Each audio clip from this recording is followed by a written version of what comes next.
Егерде сен бір нәрсені жоғалтсаң, қуан.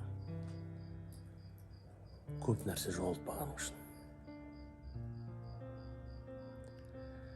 Ал егерде көп нәрсе жоғалтқан болсаң, онда да қуан. Бәрін жоғалтып алмаған үшін. Ал бәрінен айырылып қалсаң, онда да қуан. Енді сенде жоғалтатын ештеңе жоқ.